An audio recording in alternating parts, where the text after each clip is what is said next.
welcome everyone to the Sci-Fi Queens podcast. Happy New Year's, everyone.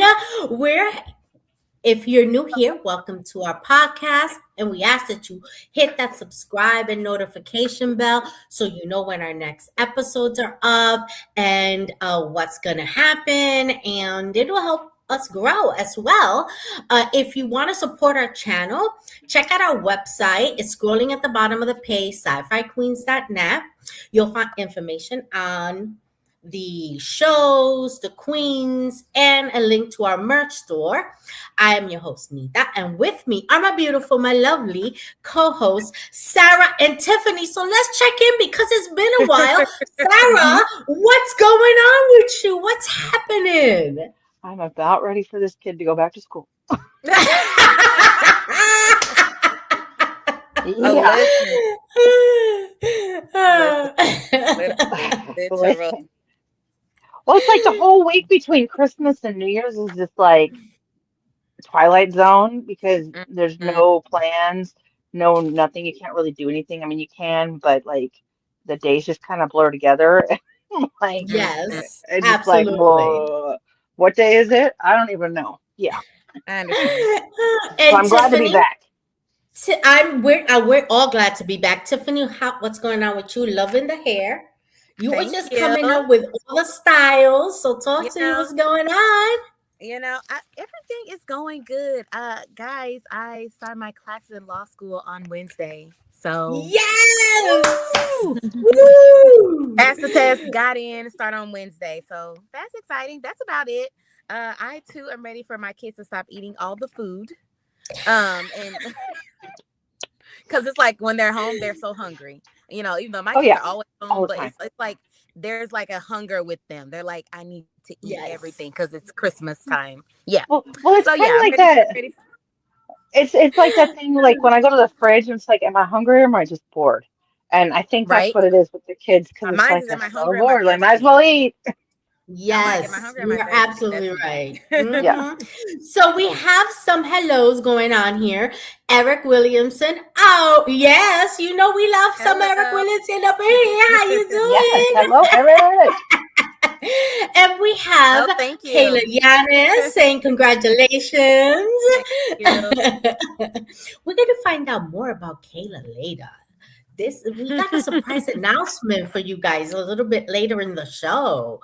But tonight is going to be a special episode, something we're going to be doing periodically. We are going to be doing the beginner's guide to sci-fi.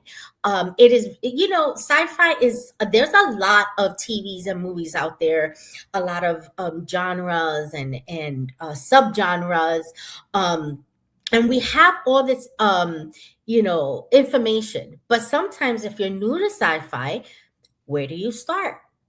How do you start watching it? I know that when I first wanted to get into Doctor Who, I made the biggest mistake and I started to the very first Oh season. God. Oh yeah.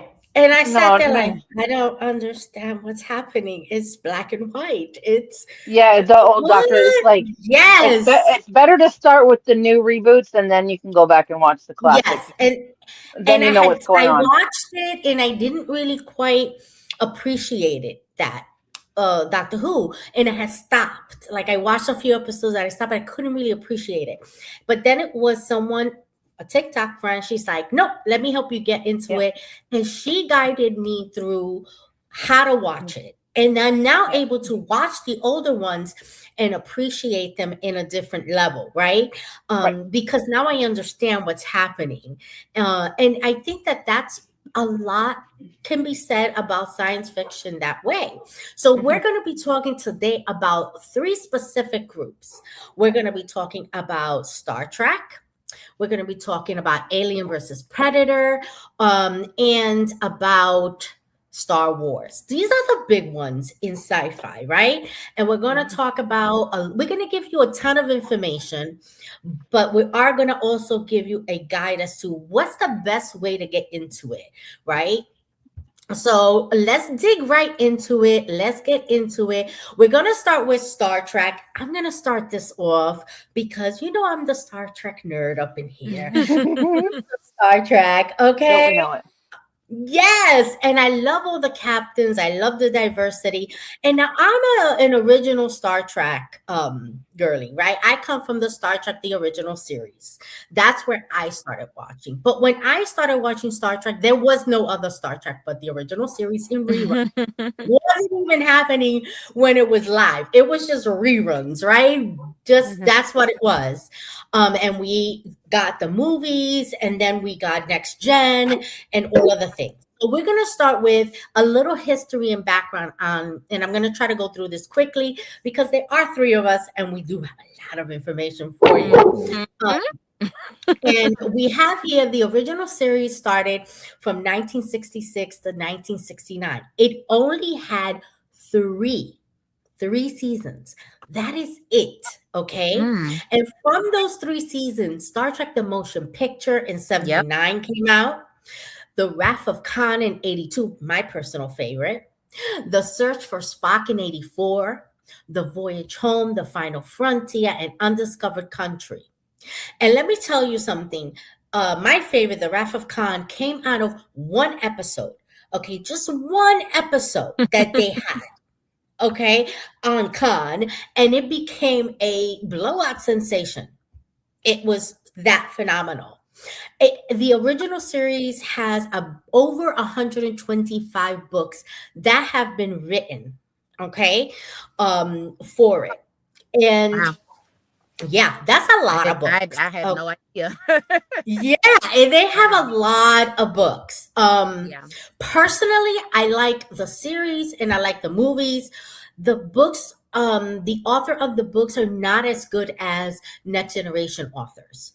Okay. They are much better writing, much better writing. Now, we do also have, let me go on to the next slide, the Next Generation, right? Star Trek TNG. It's from 1987 to 1994. They had seven seasons and Mm-hmm. four movies. They have Star Trek Generations, First Contact, Insurrection, and Nemesis, which I happen to personally like Nemesis, by the way. A lot of people don't, but I like Nemesis. They have over 90 books written for them. Okay. And their books are so well done. The writers are a different Mhm. group of people. Absolutely great. Eric is hilarious. This is true. Okay, Ricardo Montalban played Khan, and he also was in Fantasy Island. And he would have, there was a line in Fantasy Island called the plane. He would have, it was announced that the plane was coming with the passengers. Um, and now there are other series that came from those two. Star Trek Deep Space Nine from 93 to 99 has seven seasons. My personal favorite of all the series out there. I think it's my favorite because it is the most diverse, Mm-hmm. ethnically diverse. It introduces the background of a lot of different aliens that are mentioned in the first and the original series and in TNG, but you don't get a lot about them. You get a Right. lot about the Cardassians. You get a lot about the Ferengi, which is introduced in the Next Generation. You get a lot more about the Klingons. You get a lot, man. You know, I love me some Klingons. And I do love me some Klingons. And you get a lot of information. You get introduced to the Bajorans more because they are introduced in the Next Generation, but not really as deeply as you get it in Deep Space Nine because it's really Mm-hmm. based on them. Yeah. And you also get a first look at religion in Star Trek. Religion in Star Trek has never been something you've seen if you look at it. But this particular culture, the Bajorans, have a spiritual belief and is introduced. But I was gonna ask because I don't remember that the Bajorans in Next Gen were very religious. I'm sure they were, but it wasn't like touched on, but it was more expanded on. Yeah, in you Deep don't Space Nine. really, they don't really talk about the different alien races having any kind of spirituality or religion. Maybe a little bit on the Vulcans having spirituality, but not really a belief in a god or prophets or Right. anything that intense like you get it in Deep Space Nine. You also see the family side of things in Deep Space Nine because you see family culture a lot in Deep Space Nine. And during Deep Space Nine, you also get introduced to Star Trek Voyager 2 years after Deep Space Nine, which is 1995 to 2001, 7 seasons, over 40 books written on just Voyager alone. Phenomenal and groundbreaking Voyager Mhm. was with their first female captain, and having introduced a whole new set of races. We race and we get more in depth with the Borg, which Mhm. was pretty big and serious. Um, nemesis for the Federation, and you really get to see that there. Then we have Star Trek Enterprise. That's from 2001 to 2005. And unfortunately, it only had 4 seasons. I think it was due to poor writing. And it was really not an easy watch for a lot of And reasons. and it was on Mhm. that weird UPN network, so it wasn't on mainstream. Yes, You had to it have cable wasn't. to have it, so it wasn't as easy. Yes, It it was an wasn't as accessibility thing. accessible. Yeah, it wasn't And as then the ratings accessible as wouldn't be the high other one. because people can't Hmm. just watch, turn on their TV and watch it like we did with um the other Treks. That one was Exactly. harder to And that catch. one Yeah. also was based prior to even Kirk timeline. Star Hmm. Trek timeline plays Star Trek Enterprise before Kirk, before the Prime Directive was created, before the Federation was created. And that caused a lot of Star Trek conflict in the way people saw it. Hmm. And honestly, Mhm. I'm just gonna say it, y'all gonna hate me. But the theme song really messed people up. I'm gonna say, as listen, I like the song, but I was not. I almost didn't watch it because of the song, because it Right. felt like a regular TV show. Star Trek is known for their grandiose, Hmm. orchestra of Hmm. music. I couldn't Hmm. watch this.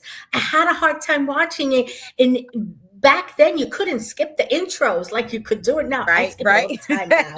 I skip it Can all the I time. I can't.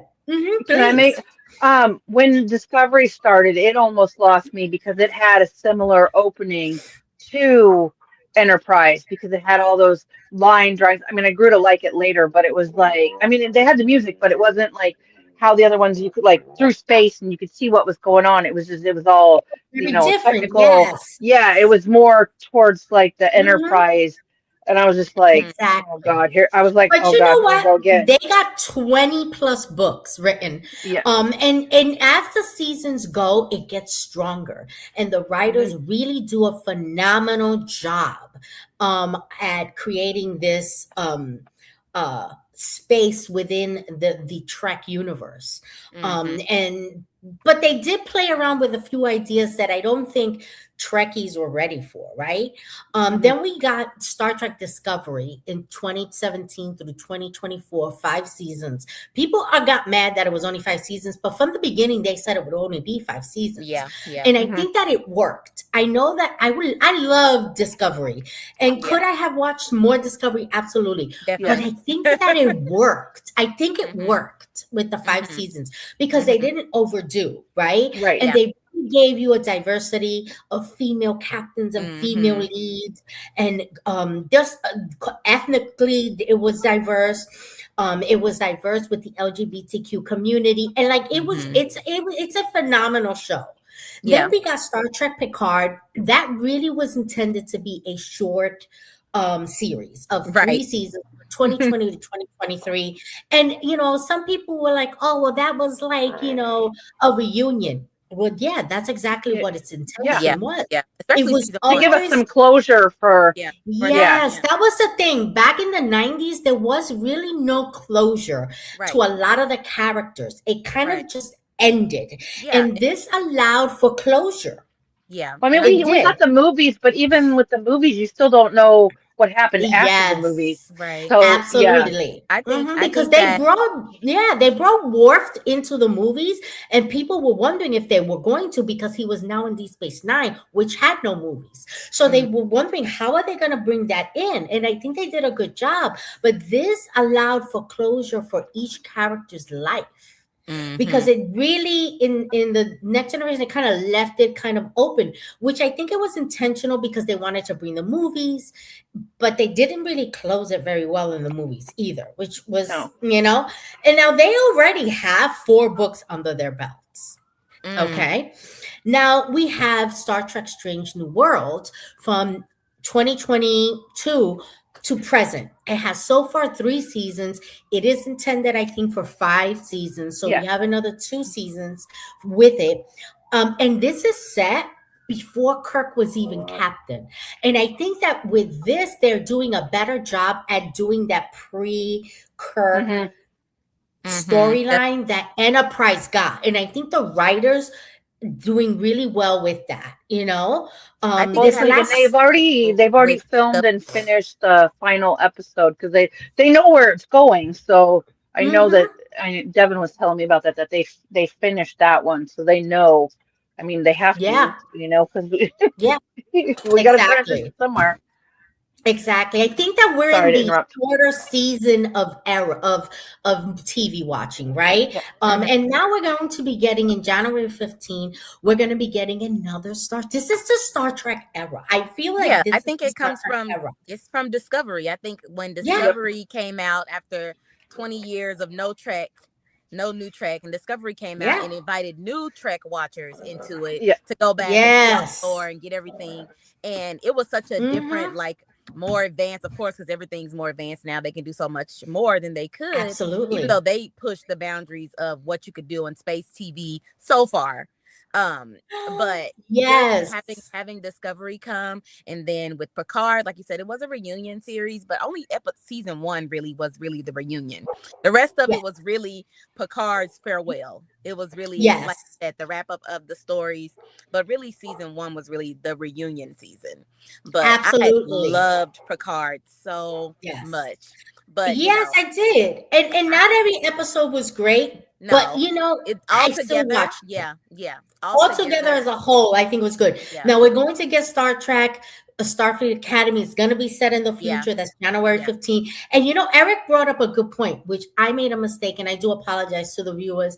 I forgot to include Lower Decks. Lower Decks Mm, is canon. Ooh. Let me just tell you this right now. If you're into that whole concept, which I'm not, of canon, let me tell you, if you cannot accept Star Trek Lower Deck that's canon, then you haven't been paying attention it really is to though. It Star really is. Trek Lower Deck. It is 100% canon. It Hmm. follows Star Trek rules Yeah, of Hmm. engagement, of storyline. Is it comedy? Yeah, but can sci-fi and Star Trek be funny? yeah. Yes, I it think that can. Well, was the and then point. I what think I that was the point. go ahead, Tiffany. Sorry. No, I was saying I think that was the whole point of the lower decks, Mhm. to add a comedy element, a little Yes. cartoon element where they can do goofy shit and just do Yeah, whatever. and let me tell you, it's not the first time Star Trek has attempted animation. There was after the Star Trek the original series, and then they did have a Star Trek animated series, which I forgot to put it in there, guys. Sorry. It's And because you got something against they animated series, and we know it. no, I don't. I really don't. But it was a serious animation. It Hmm. Yeah. wasn't comedic like Lower Decks was. Yeah, Lower Decks writing was intended to be funny, right? yeah, I agree with Eric. And It they was were joyful and fantastic. fun. Yeah, Yes. yeah, Yes, it was. And yes, sometimes you need that because Star Trek can be pretty intense, yeah. and it can be difficult, right? So now, Mhm. how would I recommend someone who's new to sci-fi, who wants to get into Star Trek?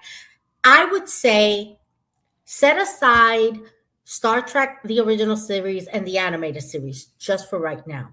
Start with the next generation, Star Trek, the next generation. Start there. Okay, Okay, because the original series and the animation series, they are in the same current timeline, right? In the 60s. If you're young, you may not understand the historical meaning to a lot of what's happening. And I think that Hmm. once you get a feel of how Star Trek is, especially that first season in Next Generation, it really is. It's not so great. Like you think, oh, but this is not so great. Stick to it. It's an informational season. It's giving you Right. information. It's catching people up. Remember, it had been over 20 years between Star Trek, the original series, and Next Gen. They needed to catch people up, right? And catch people up of what Starfleet was, what Mm, they stand Mhm. for, the Prime Directive, the different aliens. They were introducing Klingons into Starfleet. They used to be our, enemy. Like, how did they Yeah. become now right. our allies? Like there was a lot of information that they needed to kind of catch people up. And I think that Hmm. starting with Next Gen is good. Now, could you jump from Next Gen to the original series and the animated original series? You could, but you're probably going to want to do some Deep Space Nine before you even go to the original series. Hmm. Because the great thing about Star Trek is these shows stand alone. They Yeah. do reference the Yeah. original series sometimes, but you don't need to know Yeah. them I was to just gonna say, really. yeah, I was Yeah, just gonna you add don't. that for me, Star Trek, I watched Voyager with my mom, and I hadn't seen the Next Generation until after I started watching Discovery. And then I was like, oh wait, I want to go back and watch the rest of these. But I just remember watching Voyager with my Yeah, mom, Hmm. and that was what I knew of Star Trek. I was a kid. I didn't know anything else. I was like, that's Star Trek. That's what I knew. exactly. Janeway was my captain. I didn't know anything else. Okay. Hmm. Yeah, So it's like those of us who started watching with Kirk. Let yeah. me tell you, there was a lot of controversy when the Next Generation came up, and I'll be honest, I was on the fence. I'm like, but Mm, it's there's no Spock, there's no right. Kirk. Right. How do you have the Enterprise without them? Because they didn't give you the information. They didn't say that all these 200 years, 400 years was going to be Yeah. going by.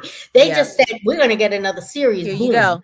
Here Yeah. you And would you go. And it include? was with no indication as to what to do. Yeah. So my recommendation is start with Next Gen, go to Deep Space Nine, watch Voyager, and then if you Mhm. want to skip to the TOS, the Star Trek, the original series, and the animated series, at that Mhm. point, that will be a good segue. Enterprise is something that you definitely want to be watching because I think it's great, Hmm. but make sure you understand that it's a different style of Star Yeah. Trek. Yeah. It Yeah. is set before Kirk, and before watching that, I would recommend watching the original series because you're going to see how if you don't watch it, you're not going to see the how off it Yeah. is, right? Yeah. Yeah. But Yeah. when Yeah. you watch it, you're going, oh, that's the problem people had with it, and you're going to Yeah. understand the whole culture behind it. Well, and it's Discovery. kind of like taking baby steps backwards. Like if you start with Mhm. next gen and then you do TOS and then you do enterprise because then you can like understand where we came from, where we're going Where it's and all going. Yeah, that. But Hmm. Hmm. but if you don't start with next gen, you might not be able to stick with it Yeah. because I like this order. some of those TOS episodes didn't Mhm. age well. And yes. and that's some of that's pretty hard to stomach sometimes unless okay, this was, historically accurate at the time and Exactly. and then you're like, okay, I can look at Yeah. it through Yeah. Yeah. that Yeah. lens. But you Yeah. have to be a pretty dedicated fan to make it through some of that stuff. Yeah. It, Sometimes what I think also works, like if you're watching Deep Space Nine and you're watching Trials and Tribulations, you can watch that episode. And if you go back to the original series and watch the original episode that episode coincides with, that will start to make sense, you yeah. know? Hmm. Hmm. And I can never watch that episode and not go back to the original series. Mhm. I watch the other one. I have to do it one after the other Now, one. It's would you like a recommend habit. people? Would you recommend people watch the other movies, the J.J. Abrams movies? Absolutely, absolutely. They are fantastic. I agree. I was Okay. going to say, would I you Let love the me. recommend? Kelvin timeline. We're gonna talk Yeah. about that in a second. Once Okay. you finish with Enterprise, you're gonna go to Discovery. You're gonna go to Picard. You're gonna get into Strange New Worlds, and we are all gonna start watching Starfleet Academy when it Yes, comes that out. one is going to Now, be a it's direct after Discovery. They're in the yeah, same absolutely. Discovery timeline, yeah. yeah, Absolutely. Discovery And timeline. let me tell you, the great thing about the movies is you don't have to watch them according to how they come out. The Mhm. J.J. Abrams movies are fantastic, but let me explain something so that if you're watching and I'll go back to the movies. If you're watching, if you're gonna start watching, you watch the motion picture, Wrath of Khans, and you're gonna go in this order because you're thinking of timeline as to when they came out. There's nothing wrong with that, and you can go here and watch these. Nothing wrong with that. I think watch those first, Mhm. and then go and watch the J.J. Abrams Mhm. movies. This Mhm. is why, because they're set in a different timeline. They Mhm. are the same people, but because something different happens, and I don't want to give Mhm. too much away, Right. something different happens, it breaks and creates an all new timeline. That's the beauty of science fiction. Which I loved. Yes. I love it too. And I Um, think that if we didn't have the J.J. Abrams movies, we wouldn't have got New Trek because Yeah, I I think think it so too. showed It the reinvigorated studios fandom. how Yeah, many definitely. people actually Mhm. liked Trek and wanted Trek. Mhm. yes, I agree. You Mhm. absolutely needed these movies for these new Trek Push because the narrative. Yeah. the last Mhm. movie we got was Star Trek Nemesis in 2002. And we Yeah. didn't get another movie for a very long time. Yeah. Okay. Hmm. And so people were in need of Trek, right? And that Mhm. was the thing with Star Trek, that for a very long time we were in this tunnel of having to see it over and over and over again, the same old ones. Yeah. Yeah. And Yeah. it became second nature, like we could repeat the lines, you know. Yeah. And Star Trek Nemesis left a lot of broken hearts. People didn't like it because they had killed off Data, and there was, the Romulans and this and that. And I thought it was fantastic. I thought they gave him a beautiful death. Yeah. He died a hero because he truly was. And I thought that it was beautiful the way they did it. But we needed something. We needed fresh blood. And J.J. Abrams' Star Trek is action filled. It is Mhm. not so much science or Mhm. sci-fi science, right? It is action filled. But you need to cater to the generation that you're writing for. And the Right. people who haven't had the background of watching original series and Next Generation and all these other movies, they want action. They Hmm. see space and they want fights and they want, and you can, and they were fantastic. Yeah. And, Yeah. Yes. and scenes like when you see um uh the fighting scenes, right? Yeah. Yeah. With what's his name, Sulu with the sword. Do Right. you know that that was one episode, and that came from 30 seconds of the actor with a sword? It was Right. one episode, But and now it it's has lore. become a Yeah. sinister's Yeah. lore. Okay. Yeah. Yeah. Yeah. And that is what Trek does. It Yeah. watches it. I believe that these writers will watch these episodes and go, "There's a moment we need to Yep. explore. Yeah. We Hmm. just need to go with it." Yeah. Um, and it's fantastic that they do that. But I Yes. think that you watch J.J. Abrams Star Trek without watching the other ones? Yes. Yeah. But Yeah. I think if you watch the other ones first, it gives you a perspective that you can be like, oh, that's And where That's and what's changed. Right. and Exactly. this is how it exactly, changed, and this is why Yeah. it's different. exactly, And exactly. And like how in I think that with Strange New World, they got Khan right. Because with the original series, they had Ricardo Montalban, who's a Spaniel, play Khan. Khan historically was a very Middle Eastern background, I believe, that they Mhm. were trying to yes. give him. Could they have gotten an actor to do that part? Probably. Did they? know? And then when they did it, they did that a little bit of that Khan kind of feel in one of J.J. Abrams' movies. He did Mhm. a fantastic job. The Hmm. Yeah. actor was phenomenal. Yeah. But again, they didn't bring someone that fit that perspective. Yeah. But I think that with Strange New Worlds, they were off that in. because they have an episode where they go back and they Yeah. see that young Khan, and you see, oh, okay, now he's fitting that image. Mhm. And it really is opening it up. And I think that that's the beauty of Star Trek, is that you can see how much it's grown and improved over time. So this is my recommendation. If you're not into animation, you can skip Lower Deck in the animated series. But I honestly think that if you like comedy, don't skip Lower Decks.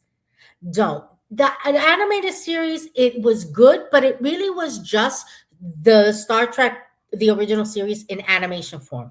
It was serious. It was not comedy. But Yeah. the Lower Decks is funny. Yeah, it It is. is Mhm. very funny, and it really does draw the younger generation of children into Star Trek. It Well, and really I is think really it good. spanned all of them too, because it touched on the things from some of the series that like us as viewers noticed, like the whole like how Boimler had the Star Trek plates, and Yeah. then like Paris and the other guy, and he's like, they're literally the same person. Like, it was stuff that fans had been saying for years, and then they gave us Mhm. that fan service. Yeah, And yeah. Yes, I think absolutely. that Lower Decks was a huge fan service, and I absolutely loved it. I was Yeah. Oh, sad to yeah. see it go.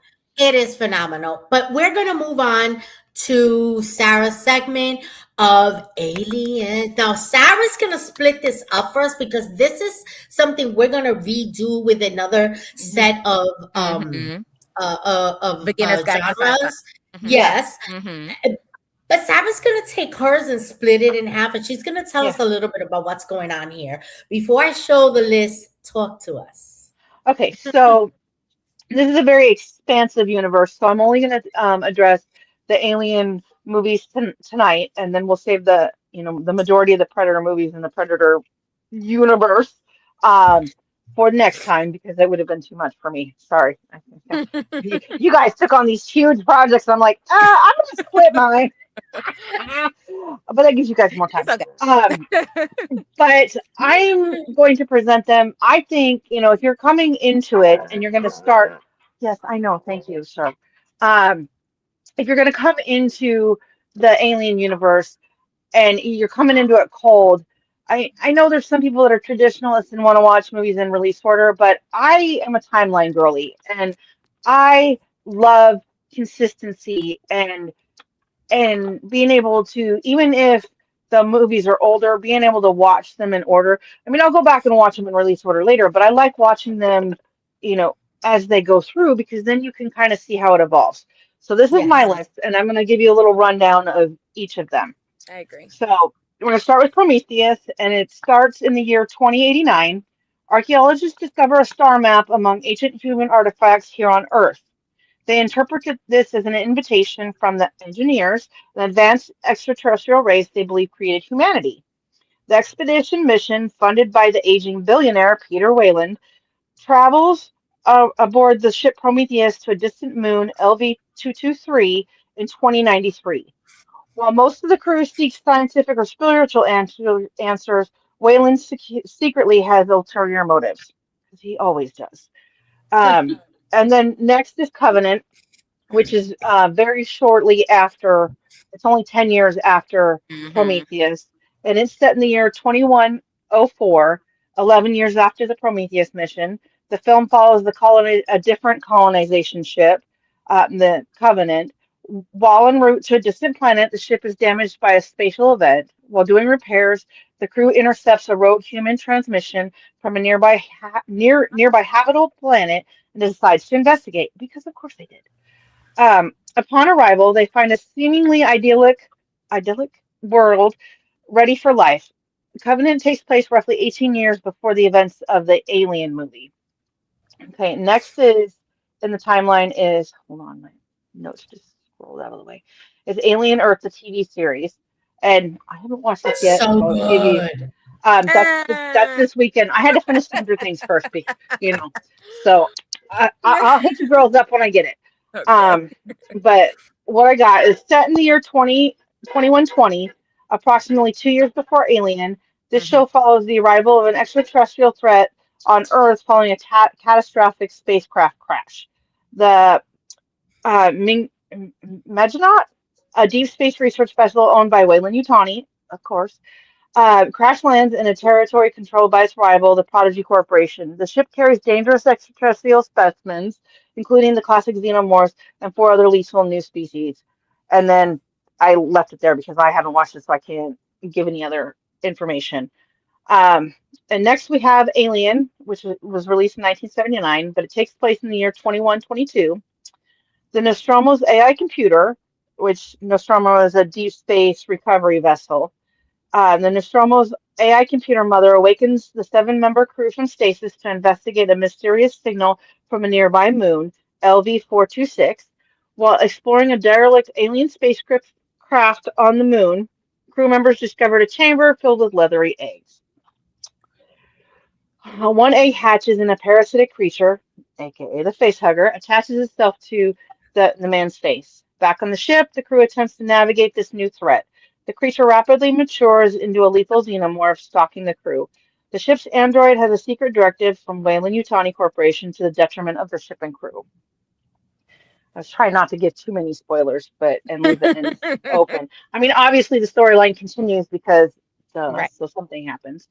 Okay, the next one is Alien Romulus, which we saw in the theater. That was amazing. In 2142, so this is shortly after Alien, an orphan and her android brother Andy join a group of friends to scavenge the abandoned Weyland-Yutani research station Renaissance. Their goal is to retrieve cryostasis chambers and fuel to escape their oppressive mining colony for the planet Yavaga 3. The station is divided into two modules, Romulus and Remus. The group discovers that the station was researching a compound called Z-01 or Prometheus Fire, which we experience in Prometheus that David has fun with. Um, a reverse engineered from the original xenomorph that destroyed the Nostromo. The crew inadvertently awakens dormant facehuggers, leading to multiple infestations. As the station drifts into the planetary rings of LV 410, they are hunted by a rapidly maturing xenomorph. There's a struggle to survive, which is a recurring theme in this series. Yeah, There's that was always a good. struggle to survive. Somebody messes up I, the For real, recipe real right? quick. well, you got to remember that Aliens is like it was originally going to be like a space comedy, and then they turned it into like space horror, body terror Right, kind of right. thing. That like Eric was talking about that unknown, and until we see the original xenomorph, we just know there's something out there. Yeah, yeah, So yeah. I mean, it's that horror aspect. Okay, I knew Eric had something to do with this. yeah. No, So and now I we're on feel to eight. like Go ahead. oh, go ahead. I was just gonna say before you move about Alien Earth, I'm not gonna spoil it for you, but I do Yes. feel like they do show me too much of the xenomorph. I like what you were saying, like it's in the shadows. We know something's there. We know it's Yeah. hunting us. But in Alien Earth, Nita, you didn't feel like we saw too much? Like the lights were No, on. I need the lights I like it though. on. Turn the lights Yeah. off. That's because you're a chicken. No, I was happy. I wasn't scared. I was saying like I like the mystery. Like that makes me more scared. Like if the Yeah. xenomorph is right there, but also Alien Earth introduces other aliens too, which that was the Yeah. main thing I liked about Alien Earth. But I Okay. just didn't like it. I saw too much of my xenomorph. I need my xenomorph with Yeah. mouth and nose snout. Okay, that's all I need to Yeah. see. Well, Little tail that's every one now of and the then. things that I liked about the Predators movie when they dropped them all on that other planet, Right, because then you got to see the xenomorphs, but you also got to see other right, random deadly right. animals and aliens from other Same thing planets, with like and Prometheus, how we got to see exactly how the face huggers even come out of the little, thingy thing, yeah, whole egg scenario, the yeah. babies of Yes. that. Like that was like, yeah. And when I So first saw okay, Prometheus, I want to say I did not know it was part of the alien universe. I was just watching a movie and I was like, wait a right. minute. I Well, didn't I'm saying either. I just thought it okay. was a Well, sci-fi until Right. I A saw sci-fi. it. Yes, me too. well, And because I'm when like, they wait a because minute. this is one of my diehard fandoms. And when they made Prometheus, it wasn't supposed to be a prequel. It was going to be in universe, but A not in standalone. timeline. Okay. Yeah, but it was going to be just in universe. So it would be canon, but it would be not in the normal timeline. But then the studio didn't think it was going to go, so then they had to like rewrite the ending and bring it in, Smart and then choice. they use Covenant to kind of like slap it in, like Yeah. fully pull it into the timeline, if that makes sense. Yeah. Because originally it wasn't a prequel; it was supposed to be a standalone in-universe movie. But then, the studio always has something. We've talked about this. Too many cooks in the kitchen, and Yeah, Mm-hmm. and exactly. things happen. Exactly. Okay, Yeah. so we're up to Mm, Aliens. After drifting in space for 57 years, Ellen Ripley, our hero from Alien, is rescued by a salvage team. She discovers the moon where her crew first encountered the alien, LV-426, has since been colonized by terraformers and their families. Dun dun dun. When contact with the colony is lost, Ripley reluctantly joins a squad of battle-hardened colonial marines, funded by the Will and Tony Of Corporation, course. um, mhm. as an advisor to investigate. Upon arrival, they find a single traumatized survivor. The Marines are quickly overwhelmed by a swarm of xenomorphs, suffering heavy casualties. The survivors have to figure out how to get off the moon and how to get away from the xenomorphs. I didn't want to go into too much more because that gives it like the entire plot of the movie away. Um, Mm-hmm. but Ripley gets away, so we'll just leave it at that because she's in the next one. And Alien 3, which this is actually where I jumped in. I saw Alien 3 before I saw anything else. And then I was Okay. like, because like my stepdad rented it on VHS, and I was like, I oh, okay, I kind of like liked this. it. And then I went back, and like if I'd had the opportunity to like with all of them, like how I'm setting it up now, I would have really enjoyed that because then it's like a continuous story, kind of like you can do with Star Trek, or you can do it, Mhm. even Marvel, you can watch them in timeline order or whatever. But I you know what agree I'm with trying to that, say. Eric. I agree. This is an interesting I agree comment. with What do that you though. think? I agree. Yes, I think so Yeah, too. I'm gonna read it. I'm gonna say I think if it wasn't for the success of Aliens 2, we wouldn't have gotten all the extra awesomeness. Eric is Right. Yeah. absolutely right on that. Yeah. Yeah. The Right, amount of because the things first they put one was kind into it. of iffy because Yeah. like the studio changed it from because they were space truckers and it was supposed to be a comedy, and then the studio is like, well, this is not going to go, so let's change it. And then I mean, they kind of I think they hit it out of the park with that, Yeah. Yeah. but it was that body horror and that Mm-hmm. in the dark, what's going on. Mm-hmm. And in sci-fi, it wasn't the golden age of sci-fi yet. It was still kind of early, and Yeah. it's kind of like, Do people okay, like we don't know how this is this? going to Was do. that a fluke type situation? Yeah. Yeah, so then when they did Aliens Exactly. 2 and they had such a big theatrical response, I'll say that, Mm-hmm. because money talks. Yeah. So, they're like, okay, now we can continue. I mean, it did take a long time to get us our other movies, but it's okay. Yeah. Because it was 86 to 92. So, I mean, like, about 6 years between movies. Um, Yeah. in Alien 3, following a fire on her spaceship, Ellen Ripley crash lands on Fiorina 161, a desolate male-only penal colony inhabited by a colony of religious male convicts. Ooh. Ripley is the sole survivor, and a stowaway face hugger infects the local animal, birthing a fast quadrupedal runner xenomorph that begins hunting the unarmed prisoners. Ripley discovers that she is gestating an alien embryo, and this explains why the xenomorphs won't kill her. With no weapons, the prisoners and Ripley must devise a plan for survival. And I left it there. Crazy. Uh, yeah, and it's nuts. I mean, and that's where I came into it. So I mean, I when I You were first like, are saw it, all I of didn't them even as crazy because as it's the not there's not a lot of space in that one. I mean, they're in space because they're on a weird planet, but it was a lot of like action. I mean, there was aliens because obviously the runners were there, and nobody would listen to her because like always nobody ever listens to the woman, even though she's the only one that survived all the time. Um, Mm. and that always drives me nuts because mansplaining. But anyways, um. And then this one I saw in the theater. I saw Alien Resurrection in the theater like 17 times. I Whoa. well, because it went to the dollar theater, so like I'd go see it after school because I really liked it. So in the year 2381, military scientists aboard the USAM Aguirre used blood samples from Ripley from Fiorina 161 to create a clone of Ellen Ripley known as Ripley 8, which if it's a Ripley 8, then there's, 7 previous versions that didn't fly. There's a lot of body horror in that one.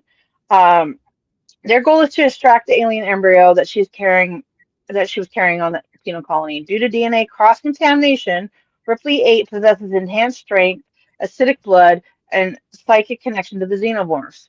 A group of mercenaries, including an android, arrives to deliver kidnapped humans to serve as hosts for the xenomorphs. The aliens eventually escape their enclosures, because of course they do, As slaughtering most always. slaughtering much of the crew and causing the ship to enter an emergency collision course with Earth. Ripley 8 and the mercenaries have to survive and escape. Um, so that's where I left that. Yep, thank you, Nina. So Yes. technically, Alien versus Predator, released in 2004, and Alien versus Predator Requiem, released in 2007, are first in the timeline. But I think they should be watched after the other Alien movies, and then they can be like a soft transition into the Predator universe because it introduces them and all that. Oh yeah, Alien absolutely. Alien versus Predator, released in 2004, takes place in 2004. Billionaire industrialist Charles Bishop Wayland detected a mysterious heat signature deep beneath the ice in Antarctica. He assembles a team of experts, including a guide and an archaeologist, to investigate what appears to be an ancient pyramid. Upon entering the pyramid, the team discovers it's a ritualistic hunting ground. For thousands of years, predators have used Earth as a training site, breeding xenomorphs from human hosts to hunt them as a coming of age rite. The human team is caught in the crossfire as 3 young predators arrive for their hunt. The pyramid's walls shift every 10 minutes, separating the team and trapping them with the emerging xenomorphs. It's a fight for survival and escape. Mm-hmm. I mean, it's always a fight for survival and escape, Now but you're going to tell us the order of Predator in the next time we yeah, bring this up, and when we do this, because we're going yeah, to be doing this every couple of months, so yeah. you're going to be So touching I'll be on back. Predator. I will be back with the Predator universe because that's a whole another, I I've already been 15 minutes, so that would be another, 20, 30 minutes. So it's just, That's we true. still got to give That's true. Tiffany time. That's right. So So, Tiffany, you're next. You're next. We're going to be talking about Star Wars. but let me Yes. go back. Let me finish. I got one more. Oh, I'm sorry. I'm He sorry. said, "Go I'm back." sorry. I'm Go so back. excited. He's so excited. That didn't Okay, so happen. That didn't happen, the people. last one is Alien versus Predator Requiem, and the movie begins immediately after the previous film's conclusion. A Predator scout ship carrying a Predator alien or a Predalien hybrid, born from the Predator survivor in the first film, crash lands in a forest outside Gunnison, Colorado. The Predalien and several facehuggers escape, quickly infesting the town and using a hospital maternity ward to rapidly grow the xenomorph population. Again, body horror. Yay! Um, Yes. a veteran predator named Wolf receives a distress signal and travels to Earth to clean up the infestation. His mission is to eliminate all traces of the aliens and their technology, often using a blue corrosive liquid to dissolve evidence. Amidst the interspecies war, a group of residents attempt to flee the town as it descends into chaos. Of course, the humans have to survive. A lengthy battle ensues. The film ends with a high ranking officer presenting a confiscated Predator plasma pistol to Miss Yutani, hinting at the origin of the Wayland Yutani Corporation's advanced technology. Mm-hmm. So that's Mm, why you can watch them at the beginning, but it's better to know about the xenomorphs, I the think, background. before. Yes. Mm-hmm. And then we can go into the Predator. I'll go into the Predator universe next time and I'll fit these in too. So we know how it all works out. Okay, I'm done. Um, I, but if anybody but if anybody has any questions, you can put them in the comments. This oh is yeah, absolutely. we're all alien fans here. Um, Yeah. but there's so much to this universe, and you know, the and the new Predator movie, I can't remember what it's called, but the new one, he's got a Whale and Yutani android. So I mean, it's before they were for the longest time they're like, oh no, they're separate. Oh no, they're separate. Oh no, they're separate. Well, now they just come like, okay, yeah, we heard you. All right, fine. Yep. And that's kind of what we want because I mean they've interacted all these times and it's just you can't keep fighting it. I mean, it's gonna make you money. Why would you fight it? Right, right, Just right, do right. it. Just Don't do fight. it. Well, and it's like, it's like when the Abrams Star Trek came out. Like they're like, well, we don't know if they're gonna do good, and then they got all this money, and they got so much money, they did three more movies. Or Exactly. two more movies. But it's like you don't know until you try. So Exactly. and money talks. All right, Tiffany, you have the floor. I think Tiffany, you ready? Okay. All Yeah. Are you right, ready? Star Wars. Let's do it. Hold on, guys. Let's talk She about got to get her it. notes ready. I know, right? The lawyer, she needs Yeah. her deposition ready here. Okay, okay. Welcome to a galaxy far, far away. Okay, so my favorite thing about the Star Wars universe is it's in space, right? Everything is so expansive. They are in these spaceships. They're jumping from planet to planet, but also it's like the smallest world, everybody know everybody type of universe ever. Okay, because Mhm. it's all connected. Even there are all these different planets. There's all this different stuff happening in the background. When we start off with Star Wars, I recommend you watch it in the release order just because that's the way that we were all introduced to it. There's another way to watch it, which I'll talk about in a moment, but Okay. release order is the way that the world got it. So it's the way that the fandom began, and it starts with A New Hope. So I'll explain a little bit about each one really quickly, and then when I do chronological order, I won't have to go into it. So it starts off with A New Hope, which is, I know the episode lineup is weird for people who are not familiar, but it does start off with episode 4. The episodes didn't come in until the prequel series came out, which was episode 1, and they had to go back and say, well, this is going to be episode 4, whole thing. But anyway, so originally it was just Star Trek A New Hope. In this one, we do meet a young farm boy, a rogue smuggler, and a princess as they team up with an old mystic to take a stand against the galactic empire. It's a classic hero's journey that defined the whole of blockbuster cinema. It was such a big movie that they had to come back with another one, which they already had. He already had all of the scripts written for Exactly. the first 3. So the next one was The Empire Strikes Back, which picks up right after the events of A New Hope, and it's often considered like one of the best ones in the saga in this first these first 3. That would be why they released them so close together, Yeah, 77, he 80, already 83, had them. because he Yeah. already had it done. And then you Mm-hmm. see the next one, there's this gap. Yeah, he already had them Mm-hmm. together. The first 3 he already had Mm-hmm. written. So in the Empire Strikes Back, which came out in 1980, better known now as episode 5, we we're in the rebellion now. The rebellion is on the run, heroes are tested, and the stakes get personal. This is like one of the craziest ones to have seen in theaters. I'm too young to have seen it in theaters, but when I first saw it, like I was like, I can't even imagine when the reveal came, how people were feeling during the reveals. But this one is so personal to Luke Skywalker, and it features some of the most Yes. iconic moments and revelations in the saga. Luke, I So the am next your one, father. right? I'm baby daddy. Oh I'm my trying God. not to spoil it, Nita. I think everybody knows I think that like line. from the 80s. By now, you should have Come known. on now. Even Right. if you've never seen it, that line, you know it. Yeah, you Yeah, do. this is You do. You classic do. cinema gold. Right. Yes, absolutely. Now, the next one would be episode 6, which is The Return of the Jedi. This is the conclusion of this first set of movies.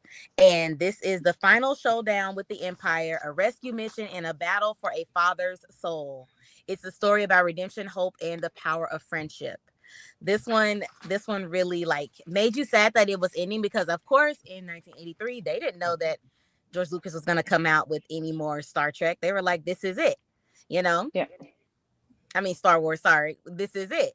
And so he says, spoiler alert. No, who's Luke's papa, right? Who? Right. Wait a minute. Oh no. Right.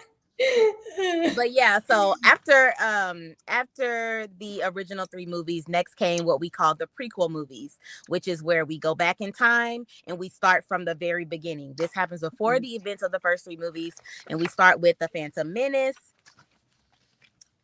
Oh, sorry, skip the page. Got my notes. We start with The Phantom Menace, which came out in 1999 and introduced us to a young Anakin Skywalker. As we know, we met Luke Skywalker in the other movies. So in this one, we meet a young Anakin Skywalker, journey back to a time of peace in the Republic, discover the origins of the iconic characters, witness the discovery of a young slave boy with a mysterious gift, and see the first shadow of the darkness coming. So yeah, so this one, we meet a little baby Anakin Skywalker. And then in Hmm. 2002, we got episode 2, Attack of the Clones, which is one of my favorite ones. So a Now that decade one later, had some controversy. Attack of the Clones. The clones, yes. Oh, No, right, was right. it that one or was it the later, a later ones in What was the 2008? controversy that you're thinking of? There's so much with this Because fandom. the clone were of a different ethnic background from the original. I think it was the later one. Right. No, I think it was at the end this one. So the clones were a man of middle Maori. excuse me, like right Maori heritage, and Yeah. I think that was a controversy with a lot of it. I don't know. Yeah, I Yeah. think people were on the fence about it, but I was fine with it. He comes up again later, that same Yeah. actor, so I'll talk about that in a minute. So, the where are we at? Attack of the Clones. A decade later, after the events of the first movie, Anakin is all grown up, of course, and they're in a galaxy on the brink of war. So this is before the war that we saw in A New Hope, all that stuff that went down. This is way before all of that. Everything was at peace. Now they're on the brink of war. A forbidden romance blooms. A I Jedi love forbidden investigates. romance. Yes. And I love this one. A Jedi investigates an assassination attempt and an army is born. The Republic begins to crack. Okay, so then episode 3, we have Revenge of the Sith, which is the tragic fall. Witness how a heroic Jedi succumbs to fear and anger, leading to the rise of the Empire. It's a Shakespearean tragedy set It in is. space, bridging the two trilogies together. So Yes. it bridges the first 3 movies with the second set of 3 movies. And right after that, we have Clone Wars, a movie which is an animated film. And I know Nita is dead set against animes. I am not that set against anime. How did I get this anti-anime reputation? It's only in my head. Okay, It's in your head. in this one, we go into the Clone Wars. Now, in my mind, if this would have came out before Revenge of the Sith, I would recommend watching. If you're new, I actually would recommend watching the Clone Wars and the Clone Wars series, the movie and the series, before episode 3. Only because we get a lot more time with Anakin in the Clone Wars movie and the series, and we get to see what he was really up to. If you go straight from the movie, from episode 2 to episode 3, you're gonna kind of get a little bit of whiplash because you're gonna be like, wait, Anakin is grown up. What has he been? He's a good Jedi now. Like, he knows how to use the Force. Like, you're gonna be like, okay, I guess, cool.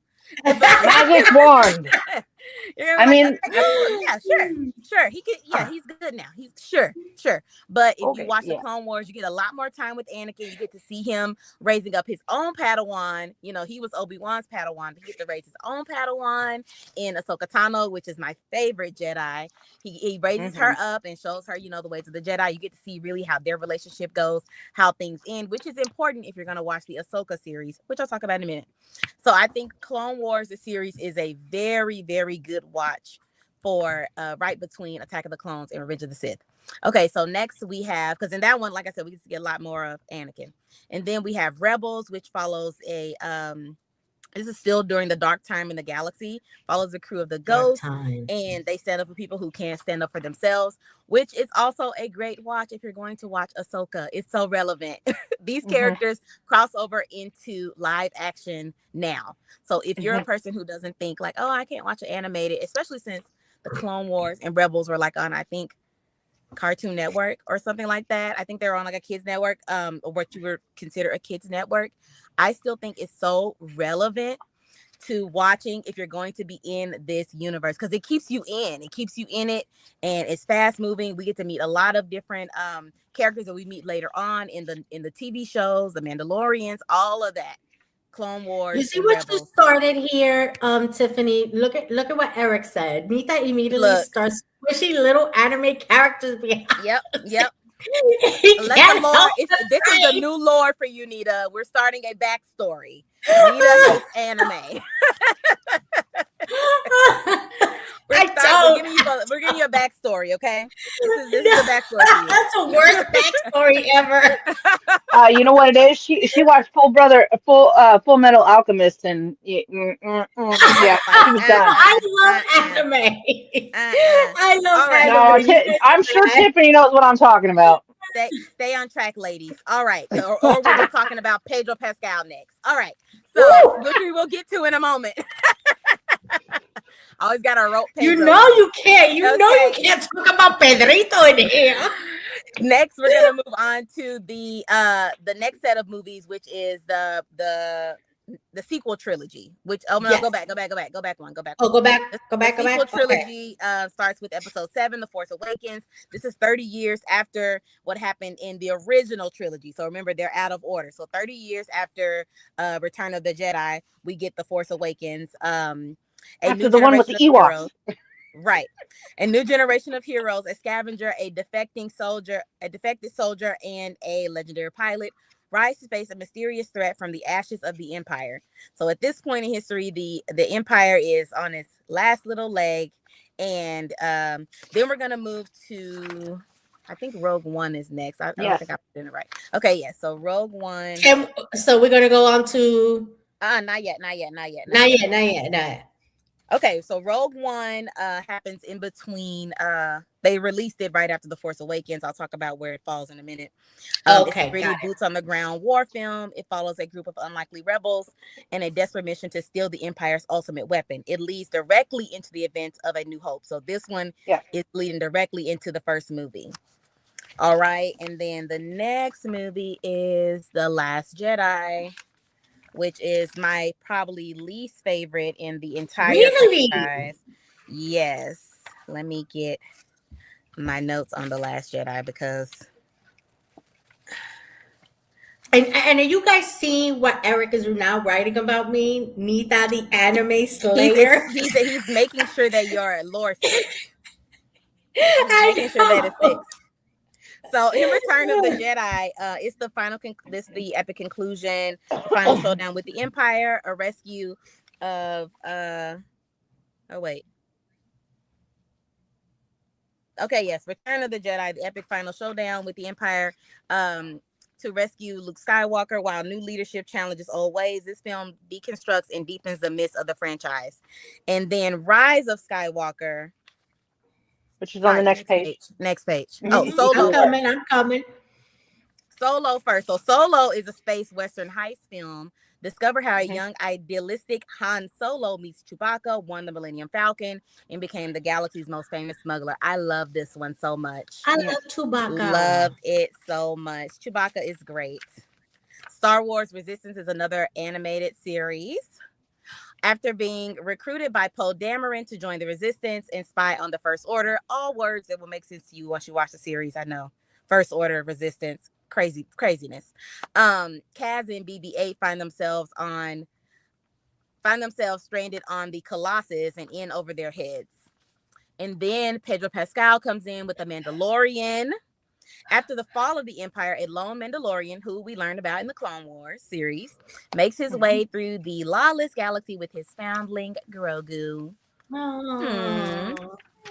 Who doesn't love Pedrito with the gold Grogu? I mean, come on. It's the best. It's the best. So next is the final film in the Skywalker saga, The Rise of Skywalker, Episode 9. And the way they ended it was okay, sure. Our heroes embark on a desperate mission to confront an ancient evil once and for all, tying all three of the trilogies together. Okay. And then they had several series following that movie, including what's up first, the Book of Boba Fett. So this is where we meet that clone again, the original blueprint for the clone. I believe this is his son. His unaltered clone, yeah. Right. The unaltered clone.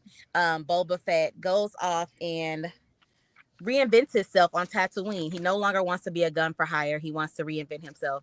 I think it's a cute little watch. I liked it. For a long time I thought it was Boba Fett. I was like, that's kind of rude. Why are they calling him that? And I never noticed the spelling until now. It's Boba Fett. Boba Fett.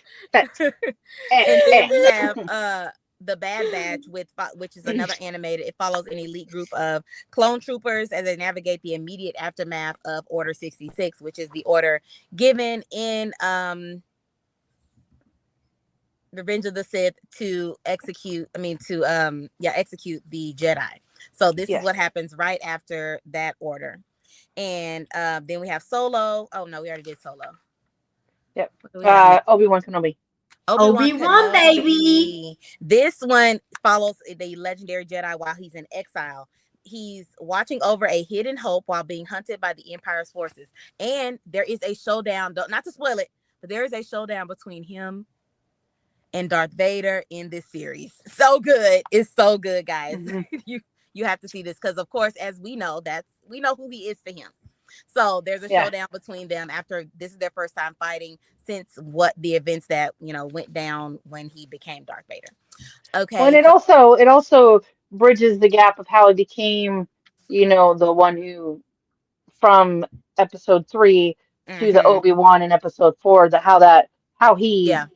Yeah. evolved and he's Did. not, Yeah. yeah, how Yeah. he's just a Yeah. peaceful old Because man we see now. him in Yeah, the beginning of the saga as an old man. yeah. And so it kind of shows his time on the run a little bit. So then we have Andor, which is probably my favorite of the series that followed Hmm. all the movies, only because it felt so different. Like it was in the same world, but there were elements of other like fandoms that I liked in it. So it's a gritty, slow burn spy thriller about how Hmm. ordinary people become revolutionaries, a masterpiece in political drama.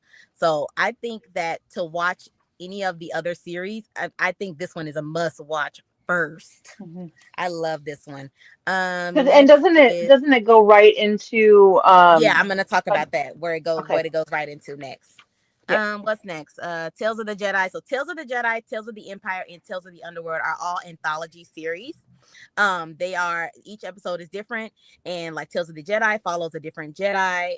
Tales of the Empire follows a different person in the Empire.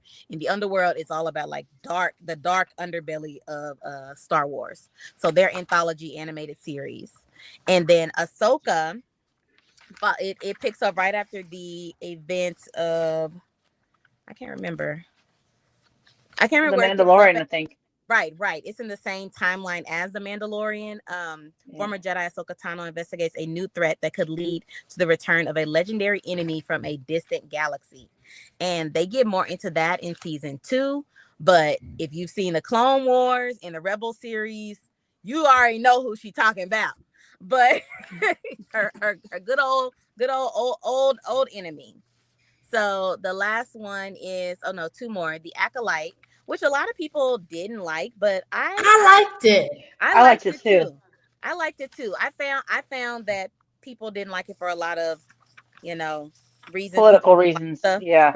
Right. But I liked it. And the Acolyte, I had my thing here, but okay, here it is. The Acolyte Empire explores the final days of the High Republic era. So this is one of the first series in the timeline. Yeah. This happens before any of the other stuff happens. This is in a golden age for the Jedi. So the Jedi are really running the show in this series. They are in charge, whereas in the other movies, they're second to like the Senate and things like that. But in this one, they are the stars. And then Yes. Skeleton Crew is just a standalone, fun little swashbuckling kids still in a spaceship little show. It doesn't connect to any of the other series. Not as of right now. They haven't connected it directly. I think at the end of the series, a few of the Resistance fighters show up who you may recognize, but it's not. The storylines don't interlace. But I just thought that was just a cute little watch. It gives you that same like. It almost feels like E.T. and like the Goonies and like it gives you all those same Yeah. little feels because the kids are on an adventure, basically. Yeah. Yeah. Okay, so next, let's talk about the chronological order to watch all these things in. So, Yeah. first up, you want to watch The Acolyte, which is happening, like I said, in the High Republic era. And then episode 1, The Phantom Menace, Attack of the Clones, Clone Wars movie, and then the series. These are all happening in the beginning before Revenge of the Sith, where, of course, things go bad for Anakin.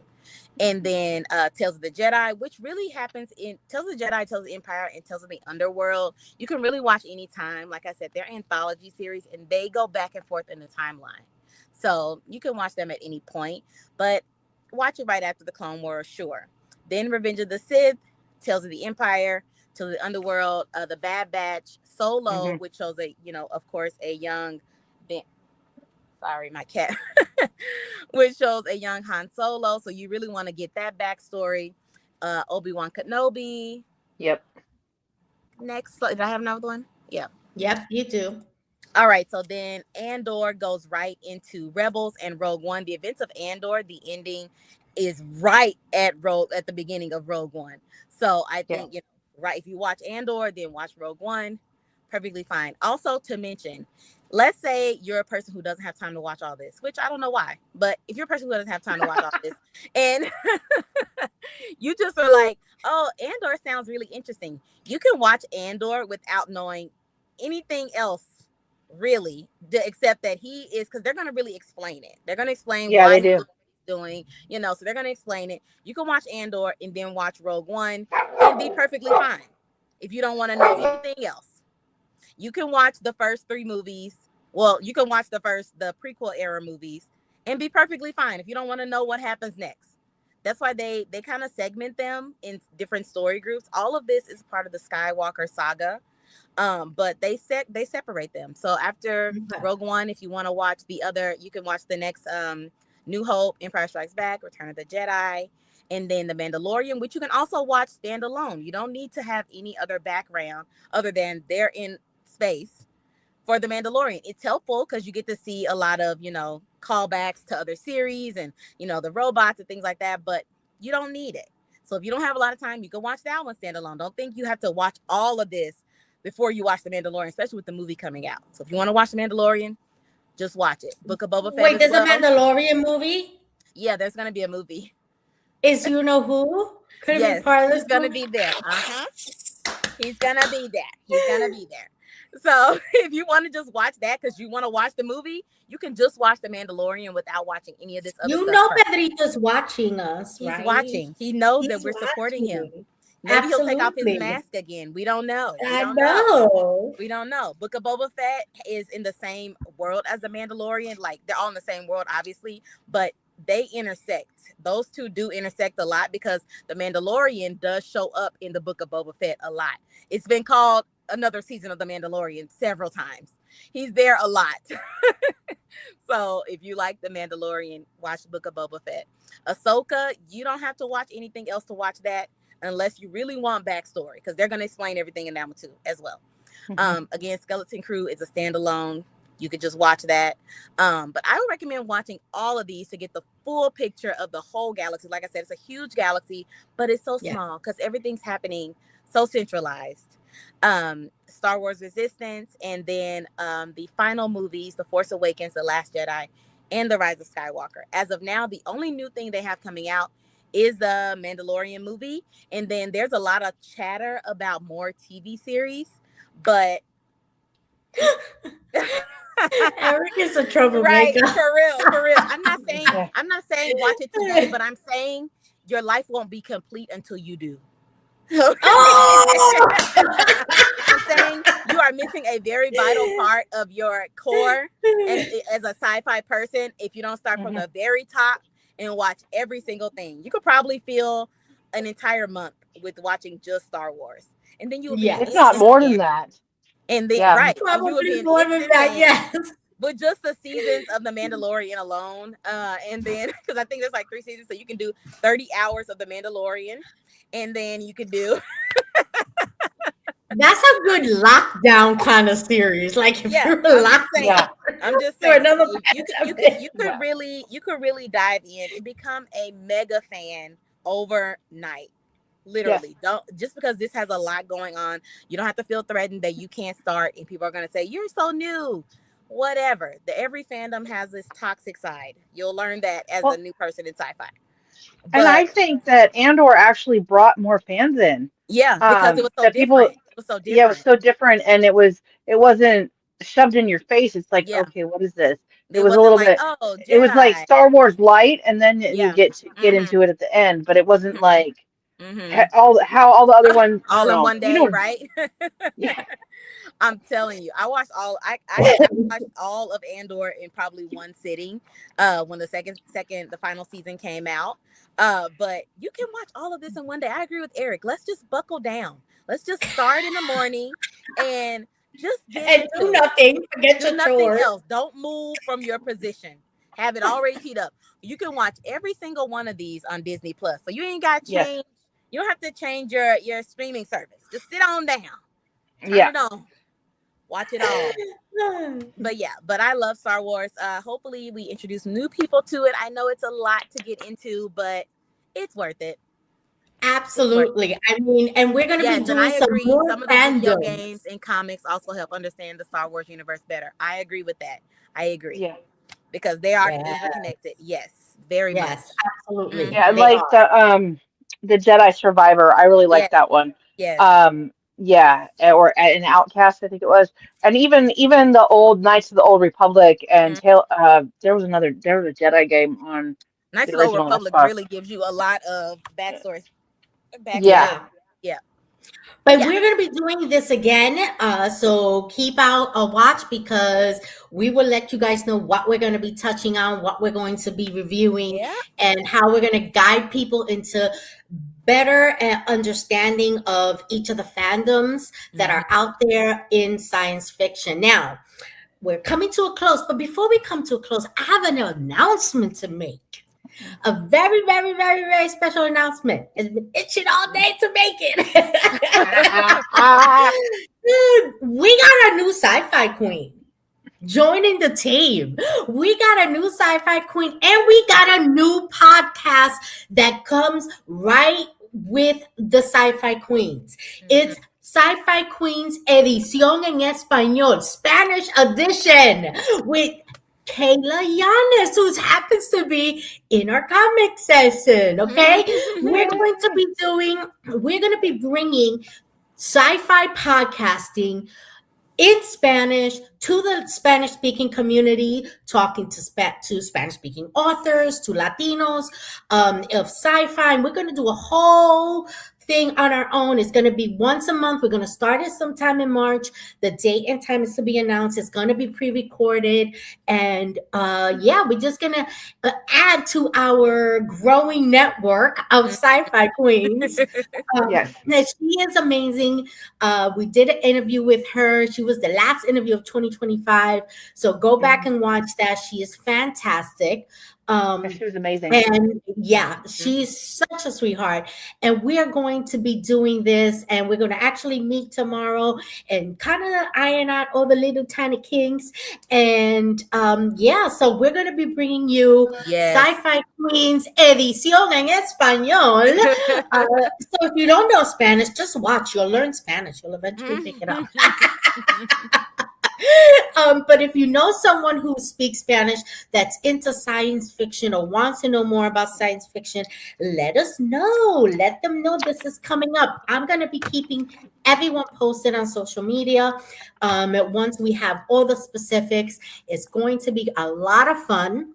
It is a untapped market. There aren't a lot of Yeah. full-on sci-fi podcasts out there that are all in Spanish, right? So it's something that we want to bring to you guys. It's going to be a lot of fun. So Kayla Yanis, welcome to the Sci-Fi Queens team. Yay. Yeah. And now I want to tell you guys about our next Sci-Fi Queen episode. It's going to be What's Next in Sci-Fi with Tiffany. Tiffany is going to bring it.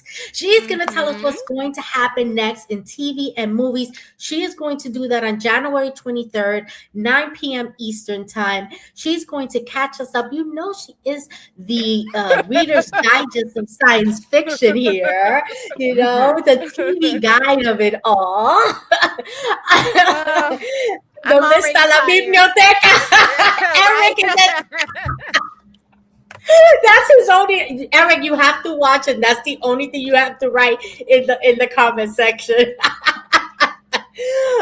Mel, Thank you. You know, Mel is such an amazing supporter, and she's And an Arthur. amazing author. Mhm. You guys gotta go read her book, read her book, read her book, because she's awesome. Yeah, so Kayla, Yanis, and I, we're going to be doing this. So, you know, we want to share our love of science fiction with the Spanish speaking community, with the Sci Fi Queens and Espanol. On January 23rd, 9 p.m. Eastern Time, we're going to have Tiffany tell us all the latest and greatest in TV and All my movies. yapping. Yeah, that's right. Have your But thank list you ready. guys. That's right. Have your list ready. Um, Yep. but thank you so much, guys, for staying with us, joining us, asking your questions, and accusing me of anime hating. Murdering the Lord of more Yes. Yeah. anime hate. Yes. But we will see you on January 23rd, and watch out for announcements for our Sci-Fi Queens Edición en Español, date and time. Thank you guys, and good night. Thank you for watching the Sci-Fi Queens, and be sure to support us on all our social medias and check out our website